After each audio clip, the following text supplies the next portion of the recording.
SSC 2026 ব্যাচের শিক্ষার্থীরা, তোমাদের জন্য আজকে একটি দুঃসংবাদ রয়েছে। এছাড়াও একটি সুখবর এবং রেজাল্ট প্রকাশের সর্বশেষ আপডেট নিয়ে কথা বলবো। অনেকেই জানতে চাচ্ছ গ্রেস মার্ক কি এবার দেওয়া হবে, রেজাল্ট কবে প্রকাশ হবে, আর 1-2 নম্বরের জন্য এ প্লাস মিস হয়ে যায় বা 1-2 নম্বরের জন্য ফেল করি, তাহলে কি করবে? আজকের ভিডিওতে সবকিছু একদম সহজ ভাষায় পরিষ্কার করে বলবো, তাই ভিডিওটি অবশ্যই শেষ পর্যন্ত মনোযোগ দিয়ে দেখো। আর যারা এখনো আমাদের ইউটিউব চ্যানেলটিকে সাবস্ক্রাইব এবং ফেসবুক পেজটিকে ফলো করোনি, এখনই করে রাখো, কারণ রেজাল্ট প্রকাশ, বোর্ড চ্যালেঞ্জ, কলেজ ভর্তি এবং সব আপডেট সবার আগে তোমাদের কাছে পৌঁছে যাবে। সম্প্রতি প্রকাশিত বিভিন্ন সংবাদে বলা হয়েছে, এবার এসএসসি পরীক্ষায় কোনো ধরনের গ্রেস মার্ক বা অতিরিক্ত নম্বর দেওয়া হচ্ছে না। এটা কিন্তু শুধু এইবারই নয়, গত বছরগুলোতেও একই নীতি অনুসরণ করা হয়েছিল। তবে তার আগে কিছু বছরে সীমিত পরিসরে গ্রেস মার্ক দেওয়ার নজির ছিল। এর অর্থ হলো, তুমি যে নম্বর পেয়েছো, ফলাফলেও সেই নম্বরের ভিত্তিতে প্রকাশ করা হবে। অতিরিক্ত 1-2 নম্বর যোগ করে পাস করানো বা এ প্লাস দেওয়ার কোনো সুযোগ রাখা হয়নি। তাহলে এখানে দুঃসংবাদটা কোথায়? ধরো, পাস করতে দরকার ছিল 23 নম্বর, তুমি পেয়েছো 22।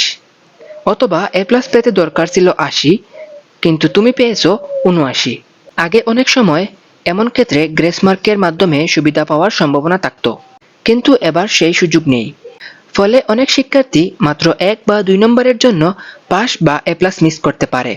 এবার সুখবরটা শোনো, যদি ফল প্রকাশ হওয়ার পর দেখো মাত্র 1 বা 2 নম্বরের জন্য তোমার কাঙ্ক্ষিত গ্রেড মিস হয়েছে অথবা কোনো বিষয়ে নাম্বার অস্বাভাবিকভাবে কমে গেছে, তাহলে বোর্ড চ্যালেঞ্জ করার সুযোগ থাকবে। এবার বোর্ড চ্যালেঞ্জে শুধু নাম্বারের যোগফল মিলিয়ে দেখা হবে না, বরং খাতা পুনর্মূল্যায়ন করা হবে। অর্থাৎ পরীক্ষক সঠিকভাবে মূল্যায়ন করেছেন কিনা সেটিও আবার দেখা হবে। যদি পুনর্মূল্যায়নের পর বেশি নম্বর পাওয়ার সুযোগ থাকে, তাহলে নাম্বার বাড়তে পারে। আরও একটি বিষয় নিয়ে অনেকেই চিন্তা করো, নাম্বার কমে যেতে পারে কিনা। এর উত্তর হলো না। ধরো তোমার নাম্বার এসেছে 79, পুনর্মূল্যায়নের সময় যদি দেখা যায় 75 হওয়ার কথা ছিল, তবুও নাম্বার কমিয়ে 75 করা হবে না, আগের নম্বরই বহাল থাকবে। অর্থাৎ নাম্বার বাড়তে পারে কিন্তু কমবে না। তাই যাদের মনে হবে 1 বা 2 নম্বরের জন্য গ্রেড মিস হয়েছে বা কোনো বিষয়ে অস্বাভাবিকভাবে নাম্বার কমে এসেছে, তাহলে অবশ্যই বোর্ড চ্যালেঞ্জ করবে। এবার কথা বলি তোমাদের রেজাল্ট প্রকাশ কবে হতে পারে। বর্তমানে শিক্ষা বোর্ডগুলোর ফলাফল প্রস্তুতের কাজ শেষ পর্যায়ে রয়েছে। উত্তরপত্র মূল্যায়ন, নম্বর ইনপুট, জিপিএ প্রস্তুত এবং চূড়ান্ত যাচাই বাছাইয়ের কাজ চলছে। ধারণা করা হচ্ছে 27-28 জুলাইয়ের মধ্যে বোর্ডগুলোর ফলাফল প্রস্তুতের কাজ সম্পূর্ণ হবে। এরপর শিক্ষা মন্ত্রণালয়ের অনুমোদনের পর ফল প্রকাশ করা হবে। বোর্ডগুলো এবার একটু বেশি সময় নিচ্ছে, কারণ তারা চায় কোনো ভুল ছাড়াই শতভাগ নির্ভুল ফলাফল প্রকাশ করতে। যদি সবকিছু পরিকল্পনা অনুযায়ী হয়, তাহলে 30 জুলাইয়ের দিকে ফল প্রকাশের সম্ভাবনা বেশি। তবে এটি এখনো সম্ভাব্য সময়, চূড়ান্ত তারিখ সরকারি ঘোষণা হলেই নিশ্চিত হওয়া যাবে। এবার কথা বলি তোমরা খুব সহজে কিভাবে রেজাল্ট দেখবে। রেজাল্ট প্রকাশের দিন অনেক সময় অফিসিয়াল ওয়েবসাইটে প্রচুর চাপ থাকে, তাই আগে থেকে রেজাল্ট দেখার নিয়ম এবং ওয়েবসাইটে সমস্যা করলে এসএমএস এর মাধ্যমে কিভাবে রেজাল্ট দেখবে সেই বিষয়গুলো ভালোভাবে শিখে নাও।